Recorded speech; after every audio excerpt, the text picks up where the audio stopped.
Sebenarnya resiko apa sih yang teman-teman ingin tahu gitu loh untuk yang galbay di pinjol-pinjol legal itu gitu loh, atau seperti di kredit pintar itu kan cukup banyak teman-teman ya. Resiko apa yang pengen Anda dengar dari saya teman-teman? Karena saya perhatikan hampir setiap hari teman-teman bertanya resiko yang paling terberat, resiko yang paling terberat gitu loh. Selain kredit pintar teman-teman juga sering bertanya soal easy cash gitu loh, soal ada kami, soal ada pundi dan lain sebagainya. Hari ini saya mau jelaskan buat teman-teman semuanya, terutama buat Anda yang mengalami telat bayar ya. Ini yang telat bayar dulu. Resiko yang tidak bisa Anda hindari sama sekali ketika Anda telat bayar adalah penagihan dari debt collector. Itu tidak bisa Anda hindari gitu. Anda mau men-setting sedemikian rupa, itu nggak bisa Anda hindari. Ya, bisa nggak bang untuk kita putus? Bisa kalau kamu ganti nomor, bisa gitu loh. Tapi ketika kamu telat bayar, penagihan dari debt collector tidak bisa kamu hindari. Ya, itu resiko yang paling pertama. Ya, resiko yang kedua apa? Ya kemungkinan setelah kamu ditagih oleh debt collector, akan banyak kata-kata yang keluar, akan banyak bahasa-bahasa yang tidak mengenakan. Ya, apalagi ini menjelang akhir tahun. Oke, teman-teman semuanya, Anda simain ini sampai habis. Saya jelaskan nanti apa yang harus Anda lakukan. Habis itu untuk yang ketiga teman-teman, sering sudah disampaikan sama OJK, bahkan sudah disahkan sama OJK. POJK nomor 11 tahun 2024. Anda tahu di dalam POJK itu apa? Pinjol menjadi pelapor slip. Sistem layanan informasi keuangan. Pinjol wajib melaporkan semuanya wajib dilaporkan. Baik itu telat bayar, gagal bayar, bahkan lancar bayar pun harus dilaporkan. Ya, di dalam SLIK itu sistem layanan informasi keuangan. Semua tercatat riwayat si debetur. Ya, ini risiko teman-teman semuanya. Tiga hal tadi tidak bisa Anda hindari, sama sekali tidak bisa Anda hindari teman-teman. Anda bilang, bang, saya pengen deh bang, misalnya saya tidak pengen ditagih lagi. Oke, kamu tidak pengen ditagih lagi bisa aja, ya kan? Teleponmu diganti, WhatsAppmu dihapus, emailmu diganti, udah kamu nggak ditagih lagi. Apakah hutang ini berakhir? Tidak. Hutang ini tidak berakhir. Kapan waktunya kita untuk mengganti nomor bang? Nah, itu yang paling tepat. Ya, tanya ke diri kamu dulu. Apa yang terjadi selama kamu telat bayar? Ya, oh kata abang tadi wajib ditelepon bang, ditelepon sama debt collector. Oke, debt collector yang menelpon sesuai SOP kan? Langsung ke pokok permasalahan atau malah mencaci maki? Kalau debt collector yang menghubungi lebih banyak mencaci maki, rasa saya kamu mengganti nomor itu pilihan yang tepat. Kalau debt collector yang menagih lebih banyak menghina melalui WhatsApp, WhatsAppnya kamu hapus, itu pilihan yang baik. Email juga seperti itu. Kalau di dalam email yang kamu temukan hanya somasi, ancaman hukum, kamu diproses ke perdata dan segala macam, emailnya dihapus. Ini jalan yang paling tepat. Tapi kalau semua itu tidak terjadi, ya, semua itu tidak terjadi. Di telepon kamu tidak diancam, di WhatsApp kamu tidak dicaci maki, di email tidak ditakut-takuti. Mereka menagih, hanya menanya kapan kamu melakukan pembayaran. Kenapa belum membayar juga? Itu tidak perlu ganti nomor, teman-teman. Ya, kita ganti nomor itu harus tahu juga. Kita lebih menyelamatkan pemikiran. Kalau rasanya kita tahu ini semuanya sudah tidak ada solusi, mereka lebih banyak mencaci maki, ya, daripada mendengarkan kita, malah caci maki yang mereka lontarkan ini malah menimbulkan kekacauan dalam pemikiran kita. Ambil keputusan hari ini, selamatkan hidup. Itu teman-teman, itu adalah 3 resiko wajib kamu terima ditagih oleh debt collector. Ya, habis itu namamu akan masuk ke dalam SLIK, ya enggak? Habis itu handphonemu berdering tanpa henti. Terkadang bahasa-bahasa yang mereka gunakan sulit untuk kita cerna. Oke, tambahnya lagi teman-teman semuanya, dendanya bertambah, bunganya tidak bertambah, dendanya gitu loh. Kan sering sesat teman-teman itu, bang, saya telat bayar saya sudah 1 bulan deh, 1 bulan dari sejak tanggal jatuh tempo. Itu bunganya bertambah nggak sih bang? Bunganya nggak bertambah gitu loh, karena kesepakatan di awal bunga sudah dihitung sesuai tenor yang ada.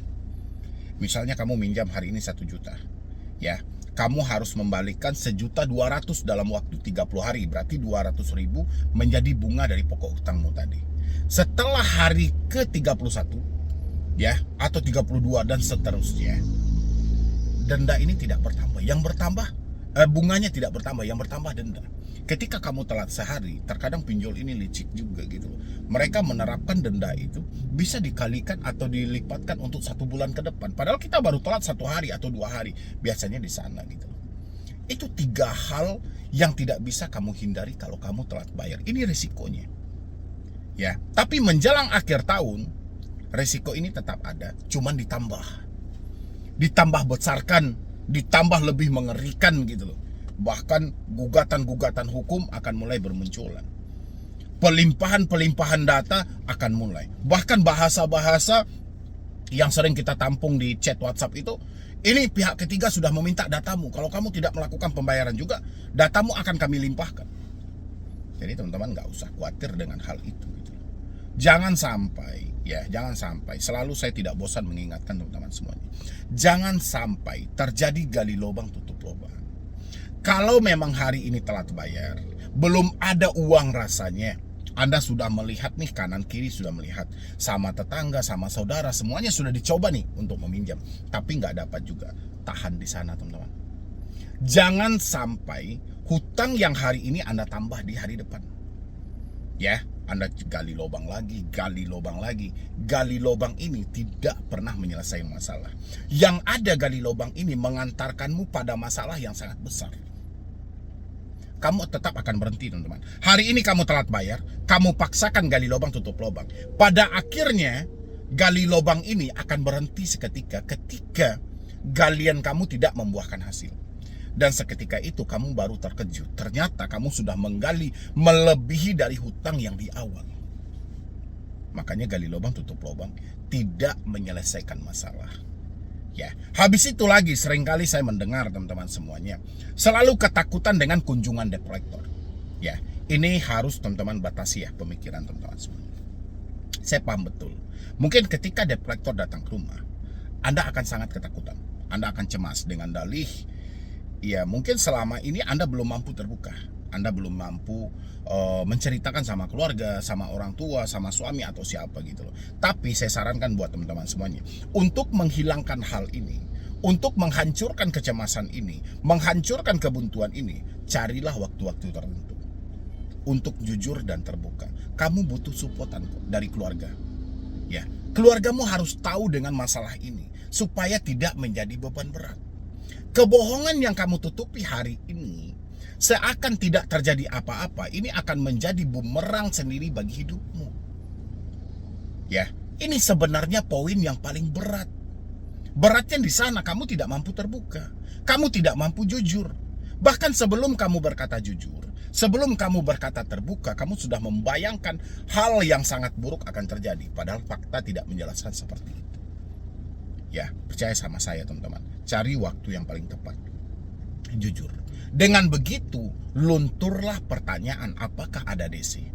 Anda nggak perlu sibuk mencari DC per wilayah ini ada atau tidak. Per wilayah ini ada atau tidak. Anda nggak akan sibuk. Karena Anda sudah temukan sumber yang menjadi kenapa Anda ketakutan mengenai DC datang ke rumah. Ya sumbernya tadi. Ya, penyebabnya karena tadi. Karena belum mampu jujur. Karena belum mampu terbuka. Cari waktu yang paling tepat. Cari waktu yang paling pas. Jujur. Terbuka. Ya, fakta tidak seburuk yang Anda bayangkan. Saya jamin, 100% saya jamin teman-teman.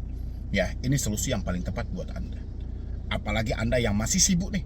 Bang, pinjol ini ada FC lapangan nggak? Pinjol ini ada FC lapangan nggak? Saya di wilayah Bekasi bang, ada nggak? Saya di Kalimantan bang, di Bali bang, ada nggak? Ya, ketika pertanyaan itu ada, temui penyebabnya. Penyebabnya itu tadi. Kamu belum mampu jujur. Kamu tidak mau jujur. Kamu tidak mau terbuka. Ya, mau tidak mau, paksa dirimu untuk terbuka dan jujur. Terutama untuk orang yang berpengaruh dalam hidup. Nggak mungkin selamanya kamu tutupi ini. Nggak mungkin selamanya kamu membohongi. Seakan-akan tidak terjadi apa-apa, sementara di dalam pemikiranmu ada rasa bersalah yang sangat besar. Ya, kamu akan terbawa dalam suasana ini. Dan pada akhirnya kamu akan terjebak dengan dunia-dunia penipuan. Jasa-jasa yang tidak jelas, gali lubang tutup lubang, pokoknya kamu akan terjebak dengan hal-hal yang tidak seharusnya kamu berada di posisi itu, teman-teman. Ya, mungkin itu yang saya sampaikan buat teman-teman semuanya. Anda yang mencari resiko galbay di pinjol, ya, per Desember 2025. Tanggal berapa saya lupa juga teman-teman. Yang jelas resikonya cuma 3 hal tadi akan terjadi gitu loh. Di luar dari itu cuma tambahan dalam pemikiran Anda.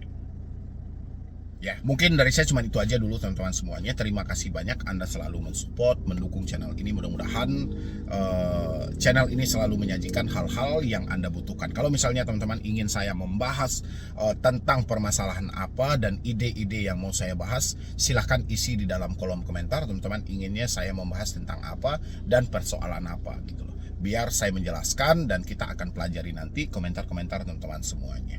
Ya, jadi sekian dulu dari saya, Medi Brownie. Wassalam.